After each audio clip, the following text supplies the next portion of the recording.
Mesdames et messieurs, bonjour. Que la paix du Seigneur soit avec vous. Aujourd'hui, nous allons découvrir quelque chose.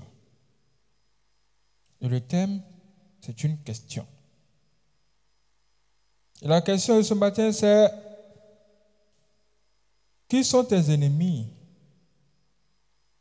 Qui sont tes ennemis? Le sais-tu? Sais-tu réellement qui sont tes réels ennemis? Aujourd'hui, nous allons découvrir qui sont nos ennemis.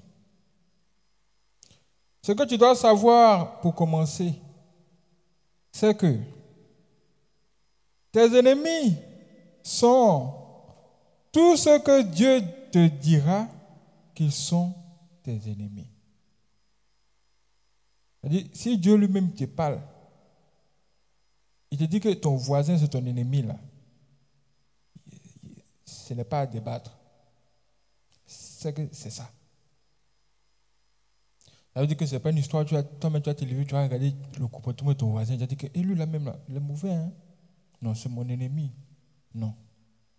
Ce n'est pas comme ça se passe. Ce dont j'essaie de te parler ici, c'est quand Dieu lui-même vient te le dire. Quand tu vois cela en songe ou par révélation, là, ce n'est plus un débat. Ça veut dire que Dieu peut clairement te montrer qui sont tes ennemis. Comme l'exemple que nous allons découvrir dans la parole de Dieu. Nous allons entrer dans 1 Samuel 15, versets 1 à 3. Voici ce qui est écrit. On nous dit: Samuel dit à Saül: c'est moi que l'Éternel a envoyé pour toindre roi sur son peuple, sur Israël. Écoute donc ce que dit l'Éternel. Ainsi parle l'Éternel des armées. Je me souviens de ce qu'Amalek fit à Israël lorsqu'il lui ferma le chemin à sa sortie d'Égypte. Va maintenant, frappe Amalek et dévoue par interdit tout ce qui lui appartient. Tu ne l'épargneras point et tu feras mourir hommes et femmes, enfants et nourrissons, bœufs et brebis, chameaux et ânes. Est-ce que vous avez entendu ça? Ah! Là, Dieu dit carrément à son serviteur, le prophète Samuel: va dire à celui qu'on a choisi comme roi pour notre peuple que moi aujourd'hui, je vais faire quelque chose. Je vais frapper la personne qui vous a mis les bâtons dans les roues quand j'essayais de vous délivrer de là où vous étiez en esclavage. Mais donc toi, quand tu vas arriver là-bas, tu vas tuer tout le monde. Tu vas commencer par détruire Amalek. Ensuite, les hommes et les femmes, les enfants et nourrissons, bœufs et brebis, chameaux et ânes. Maintenant, tu as dit: ah, quel est le problème avec Dieu? Il veut tuer tout le monde, quoi. Donc, il veut détruire tout le monde. Même les bœufs, là. Les bœufs, là, on ne va pas pour manger. Il a qu'à laisser les bœufs là manger au moins. Les bœufs là, pourquoi il dit qu'on va aussi tuer les bœufs là? Mais c'est là que tu vas comprendre quelque chose. Quand on ouvre les yeux spirituels et qu'on voit cette affaire de manière spirituelle, voici en réalité ce que cela signifie. En fait, Amalek là, représente le diable. Et tout ce qui appartient au diable est ton ennemi. À savoir, hommes et femmes.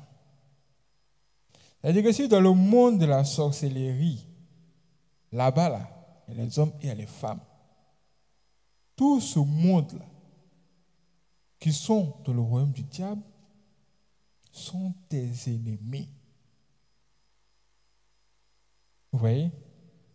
Et si là-bas encore, les hommes et les femmes là, se sont unis pour faire les enfants et les nourrissons, tout ça là, Dieu te dit, même les enfants là, ce sont tes ennemis. Même si la femme est enceinte, le bébé est dans le ventre, Dieu te dit, tant qu'elle est dans le royaume des ténèbres, c'est ton ennemi. Tu ne vas pas dire, c'est un enfant, le bébé est joli. Dans le monde des ténèbres, il n'y a pas de bébé joli là-bas. Même un bébé peut te créer des problèmes à cause du démon qu'il y a derrière. Si toi tu regardes l'apparence, ça voit un bébé qui est joli, inoffensif. Mais le démon qui est derrière, tu connais. C'est comme une femme, elle avait un enfant, son enfant c'était blanc. On lui dit son enfant est sorcier, elle dit comment c'est possible? Tu as déjà vu un blanc sorcier, comment, ça peut être net, comment ça va être? Non, elle ne peut pas croire. En fait, ce n'est pas l'apparence, mais c'est l'esprit qui est derrière. L'esprit qui est derrière là. Donc si Dieu dit de tuer les enfants là, c'est que l'esprit qui est derrière les enfants là, c'est grave. Pour éviter les histoires, il faut faire quoi? Les éliminer. Et il va plus loin. Et il nous dit qu'il faut même tuer les bœufs et les brebis.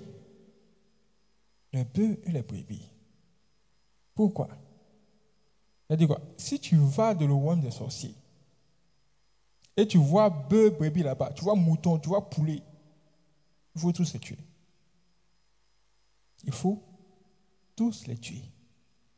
Parce que toi, si tu t'endors dans ton sommeil, hein, et puis un bœuf te poursuit là, il ne faut pas croire que c'est un bœuf. Hein. C'est un sorcier. Si dans ton sommeil, un chat te poursuit, il ne faut pas penser que c'est un chat. C'est un sorcier. Donc toi, tu dois faire quoi? Tu dois le tuer. Tu dois le combattre. Et c'est cela que Dieu nous a montré comme ça dans la Bible, comme ça, hein, juste comme ça. Dieu n'a pas dit, les animaux là, ce sont les sorciers. Il n'est pas entré dans les détails. Il a dit juste, il faut les tuer. Toi, tu dois obéir. Mais ce qui est caché derrière, c'est que ce sont les animaux. Les animaux sont les sorciers. Si tu manges ça là, tu auras les boutons sur toi. Si tu manges poulet ça là, tu auras les boutons. Tu vas avoir palu qui ne finit pas. Donc, il faut les éliminer. Ce qui veut dire aussi que si toi, tu vois vraiment en songe un animal, ou même physiquement, tu vois un animal, tu dois vraiment faire très attention. Très attention. Tu dois chercher à savoir si cet animal-là est vraiment un animal ou bien c'est quelqu'un qui l'a envoyé. Ou bien c'est quelqu'un qui s'est transformé. Comment tu vas savoir si c'est réellement un animal ou pas? Tu dois tout simplement observer son comportement. On dit on reconnaîtra les bons prophètes ou les mauvais prophètes par leurs œuvres, par leur comportement. C'est comme ça les animaux que les sorciers vont envoyer là. Tu vas voir. Si ce qui est devant toi là, c'est un animal normal, il va se comporter comme tous les animaux. Mais s'il se comporte bizarrement, là, il y a problème. On va prendre un exemple. Un premier exemple. Un homme a eu un songe. Dans son songe là, il avait un bébé, un enfant de 3 ans. Il a pris l'enfant, il marchait tranquillement avec l'enfant. Quand 2 chiens sortis de nulle part sont venus les attaquer en son chien.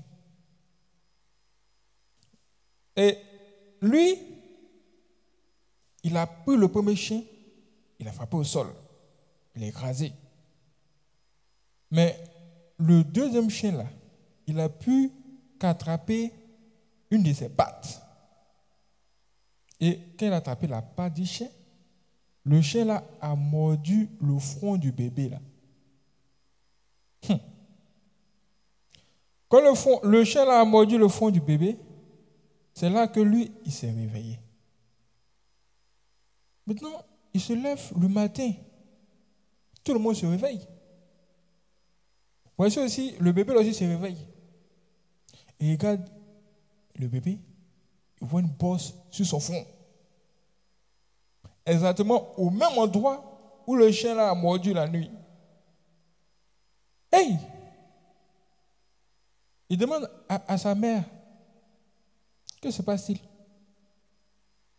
Et sa mère lui dit que l'enfant là est tombé du lit la nuit. C'est le résultat là qu'elle a.